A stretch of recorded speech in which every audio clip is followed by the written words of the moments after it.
Because China dominates the processing of a lot of minerals, if it has a large reserve of minerals, it can flood the market and then tank the price of nickel, for example. You're listening to the USSC Briefing Room, a podcast from the United States Study Centre at the University of Sydney, where we give you a seat at the table for a USSC briefing on the latest developments in US news and foreign policy. We'll cover what you need to know and what's beneath the surface of the news. Hello, I'm Mari Kirk, Director of Engagement and Impact at the United States Study Centre. Thanks for joining us on the USSC Briefing Room today. Before we begin, I'd like to acknowledge the traditional owners of the land we're recording on today. The University of Sydney is located on the land of the Gadigal people of the Eora Nation, and I pay my respects to their elders, past, present, and future. Deal-making is one of the defining characteristics of the Trump 2.0 presidency. And this is perhaps most obvious in critical minerals. From the critical minerals deal with Ukraine to the ongoing trade dispute with the US and China, critical minerals are front of mind for this administration. Why are critical minerals so important to President Trump? And is this different to the Biden administration? How vulnerable is the United States when it comes to critical minerals? And what does this mean for Australia or other critical minerals producing U.S. allies?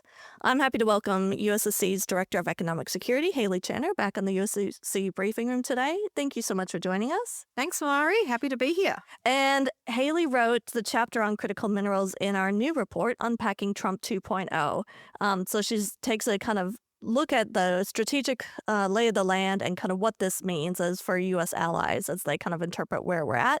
And today on the podcast, we get to take a bit of a deeper dive into it. She's really across it from both an economic and a national security perspective.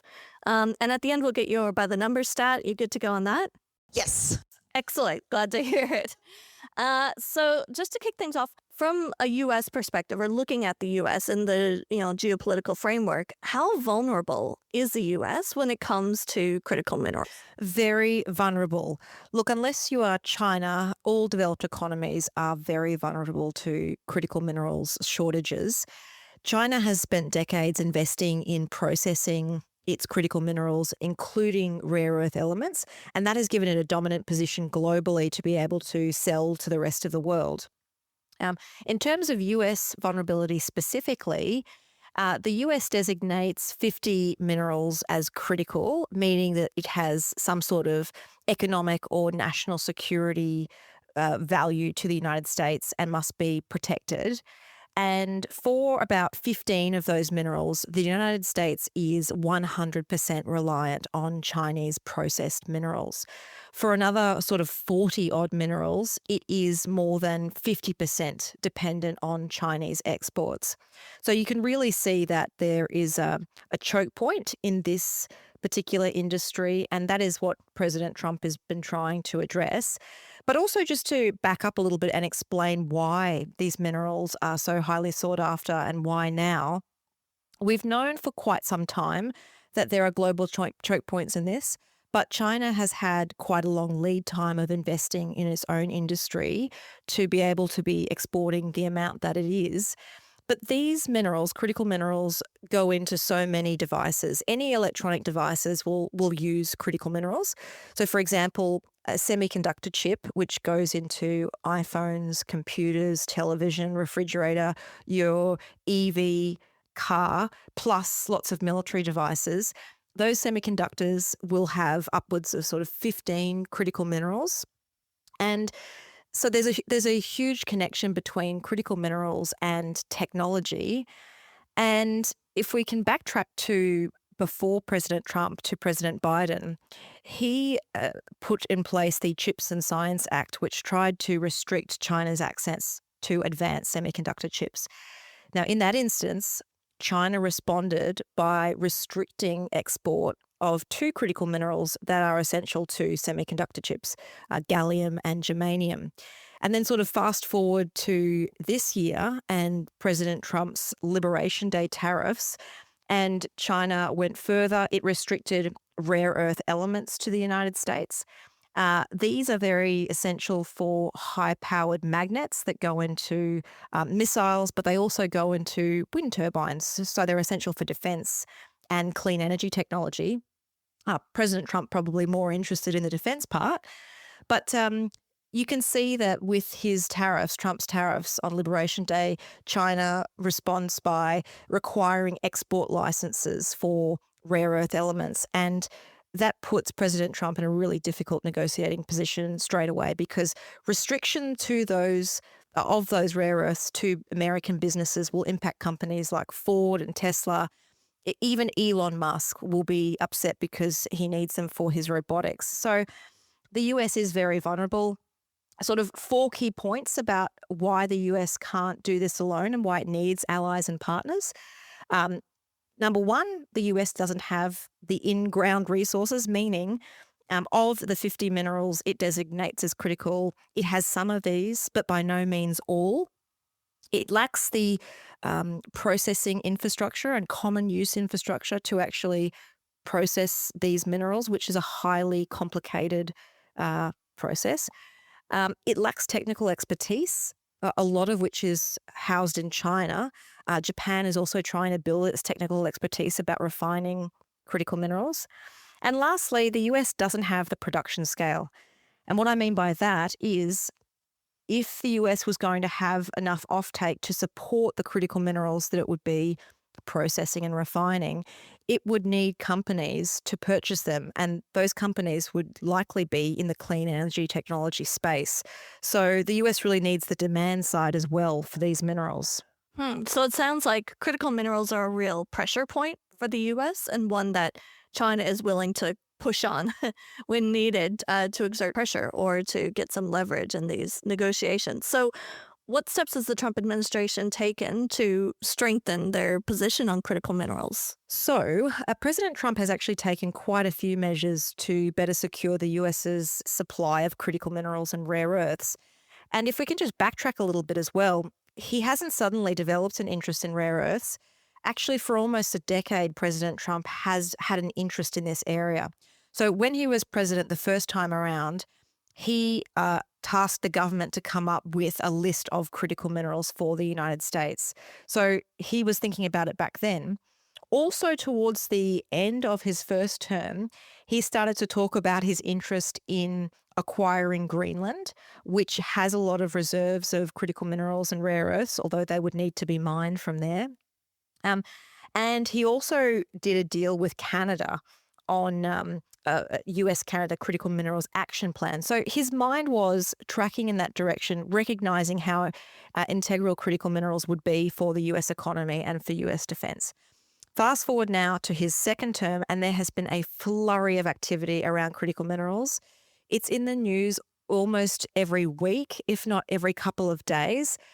President Trump has been trying to do deals with countries all over the world that have critical minerals. Perhaps the most well-known one is the deal with Ukraine because President Trump was trying to extract value from Ukraine and offset some of the costs of assisting Ukraine in its war with Russia. And there was a deal done between President Trump and Zelensky on co-investment for minerals in Ukraine. But he's also done other deals in this first term, and he's only been here 4.5 months. So he's been moving very quickly. The other deal was with Indian Prime Minister Modi on a strategic mineral recovery initiative. That didn't get a lot of attention, but I am assuming it's all about recycling critical minerals out of electronics and other goods that are already in the marketplace because you can recover these minerals. And when you think about it, you only need tiny little bits of them. So it's worthwhile going and getting them out of devices. And then in addition to that, there have been several executive orders. The president has been very active in executive orders, whether it's for the National Energy Dominance Council or declaring a national energy emergency. But he's also signed executive orders to do more critical minerals processing in the United States, to ease permitting requirements, and also launched an investigation into the national security risks posed by US reliance on critical minerals, mainly from China. He's trying to diversify the US's access to critical minerals. So there has been quite a lot of activity, and I think we'll have to wait and see too whether or not a deal with Australia can be made because Australia has a large amount of the world's critical minerals. It dominates in terms of lithium, cobalt, nickel, copper. The other thing that it has a lot of is rare earth elements. It has about 4% of the global total. That doesn't sound like a lot, but again, you only need a small amount of them. And Australia is seen as a very safe investment location. We have very high labour and environmental standards, which of course might not appeal to President Trump. But the bottom line is that Australia is a trusted trade partner and we have active mines in some cases. In other cases, we would need US investment to create new mines, and that's a very costly and time consuming exercise, but less so in Australia compared to places like Ukraine or in South America or Africa, for instance, where those mines don't yet exist or the expertise doesn't exist. And so hopefully some sort of deal between Australia and the United States will be able to happen. So it's kind of like a floodplain of activity. Things are happening all over the place. So the Trump administration in both term one and term two is doing a lot in the critical mineral space, but without that sense of um, momentum, moving towards something or cohesion, bringing it together and channeling those efforts toward a strategic objective. That's exactly right. I mean, if you think of something that was started under the Biden administration, the Minerals Security Partnership, it includes a lot of countries from all over the world, mainly Europe, but also South America. Australia is a member, and there's other countries from the Indo-Pacific. That is intended to give more security over supply chains of critical minerals while at the same time protecting environmental standards. Um, what you need to have secure critical minerals supply chains is a group of countries because no one country can do it on its own. Not even China can do it, even though China has all of the processing capacity. You basically need a group of countries to come together, and it's really uncertain what strategy President Trump has for groups like that, for the Mineral Security Partnership. That reminds me a bit of something that former Australian ambassador to the U.S., Arthur Sinodinos, said at our Sydney International Strategy Forum last year, talking about at that time was the incoming Trump administration.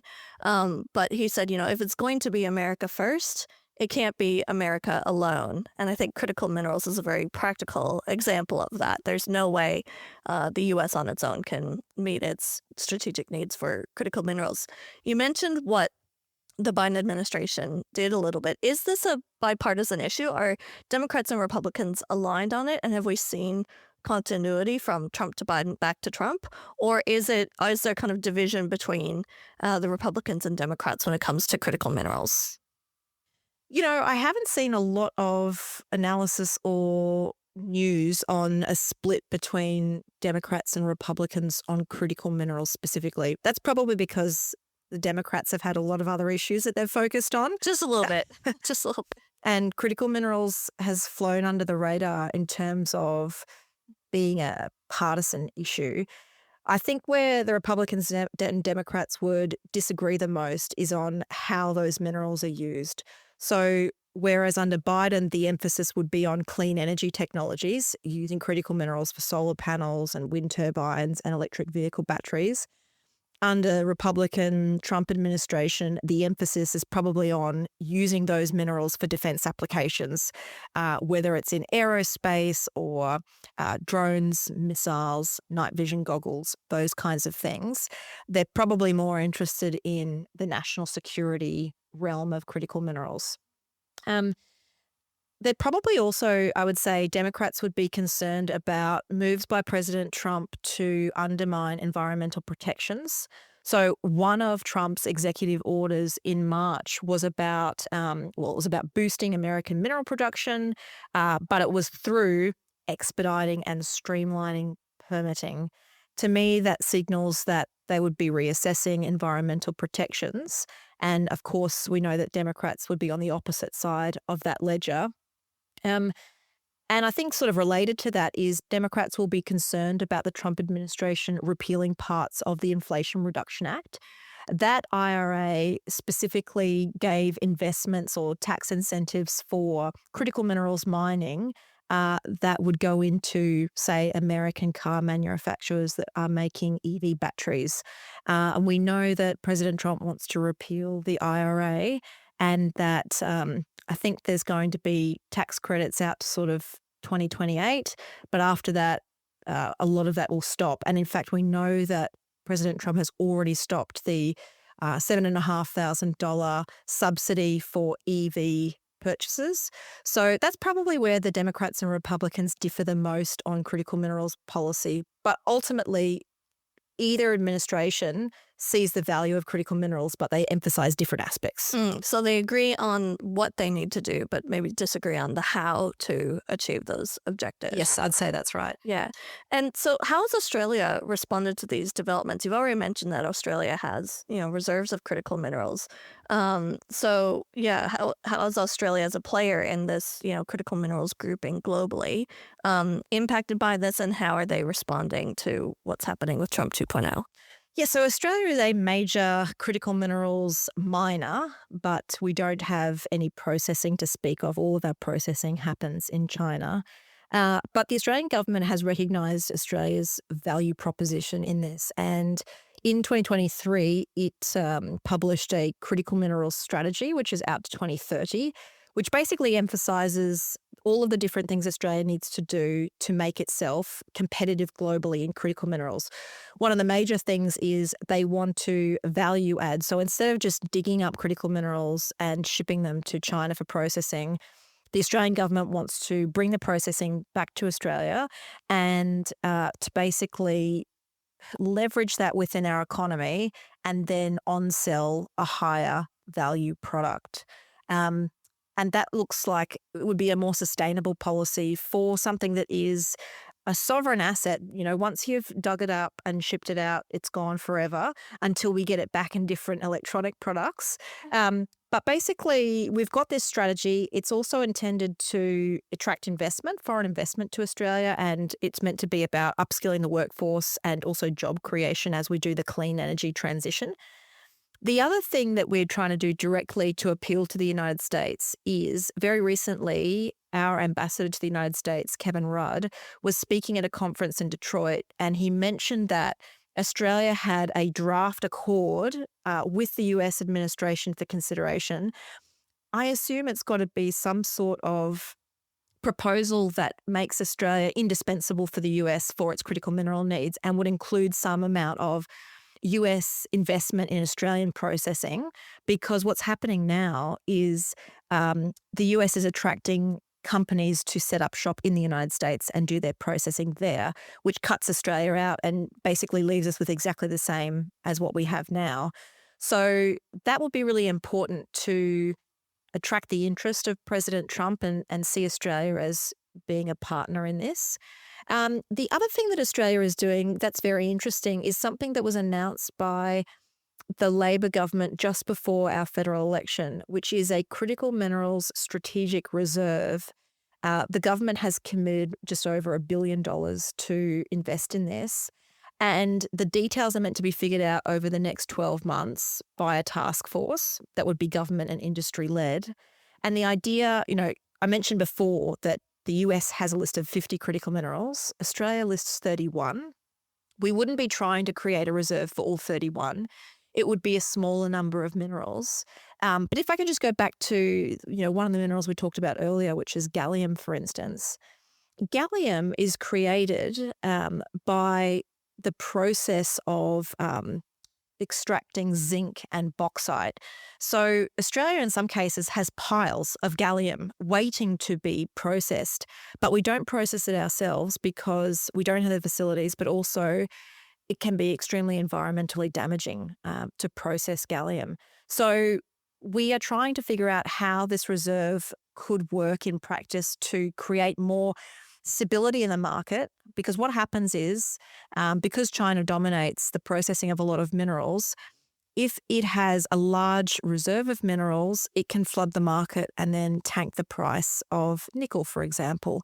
And so a strategic reserve would try and create more price stability so that if there was fluctuations in different minerals that are available in the global marketplace, Australia could provide that. The problem is that they would still be processed in China. So other countries, including the US and others, need the processing capacity so that that actual strategic minerals reserve would be changing the current situation. Yeah, so it sounds like on the supply side, Australia has a lot of critical minerals and there clearly is demand. But to translate that into something that can be used, that's where there's a real gap or a disconnect between what Australia has, but there's a major dependency on China right now on the processing side of it. So if that's one challenge kind of facing how we would, optimize Australia's reserves of critical minerals, are there other challenges facing Australia in terms of making this critical mineral reserve a reality or achieving what it wants to do? Yes, there are many challenges. The biggest one is, I would say, partnering with the private sector because there's not enough public funds to do what we want to do. So we need to create, like the Australian government needs to create the right investment environment. It needs to have the right regulations in place. And a good example of a successful public private partnership is what the Japanese government has done with Australian rare earths company Lynas. So they're a huge success story because just recently, Lynas announced that it's been able to produce heavy rare earths, which are used in defense capability. It's the only company outside of China that is commercially able to produce heavy rare earths. The US does have heavy rare earth companies, but they are not producing yet. So the partnership between Japan and Lynas was one not just where the Japanese government invested, but it was long term patient capital. The Japanese government stuck with Lynas during long periods of low pricing in rare earth elements. They gave technical expertise, there was troubleshooting, and basically it was like a sort of co development and long term partnership rather than just a single one off investment to get the company going. Uh, and so I think that's a good lesson for other companies and the government to learn is that it needs to be a long-term partnership.